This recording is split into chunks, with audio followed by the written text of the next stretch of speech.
Hi, Jeff. A pleasure to have you here with us. Give us a brief intro to the Penguin Lessons. What can people expect coming into your film tonight? Well, you can expect a cute penguin and fascists, and the two are an interesting mix. Joking aside, this is a film based on a true story. It's set in Argentina in 1976 when there are things going on that have horrible parallels to today. So it's not a cute penguin movie, and it's not a kind of intensely dark, torturous film about fascism and people being grabbed off the streets and military dictatorships.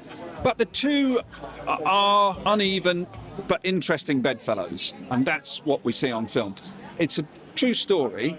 It really happened, which is what I'm all about. I love to try and work out what things mean and interpret events. But we don't cheat, because what you see on screen is what happened. They're real penguins. It's not CGI. They're not cutesy. What they do in the film is what they did. We were very careful with animal welfare and looking after the penguins on set with wranglers who knew how to protect them and stop them being distressed or harmed. But beyond that, the penguin did what the penguin wanted to do, and we followed it. And I think Peter, the director, Peter Cattaneo, and Steve, they both had this thing where they were just going to go with it.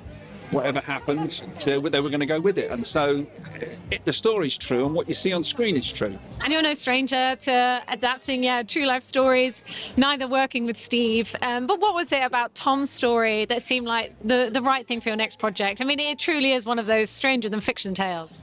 That's the point about this, is that when initially the producers from 42 came to me and, does this interest you? Do you want to read the book? And I said, well, I've got to read the book now, because I can't believe that's true.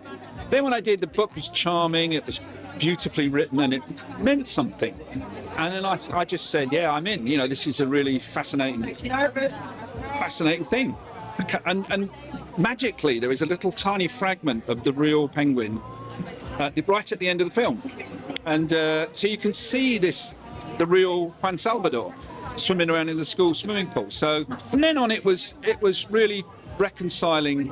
We didn't want to get too cute, and we didn't, and the stuff that was going on, the dictatorship and the seizing of power by the generals, was a great balance to a guy falling in love with a penguin. I'm really proud of it, and I think the point of the film is that and at the moment there's a lot of things that make us despair, but there are still little things we can do to those people closest to us, just little acts of kindness that do make a difference. We can't solve huge problems, but we can just make life a bit better for those around us. And I think that's what Tom Michel did. He was perhaps the least likely person to pick up a penguin and look after it, right through, to smuggling it back into Argentina and then smuggling it into the school. It's so unlikely that he would do it, but he did. It's a beautiful story.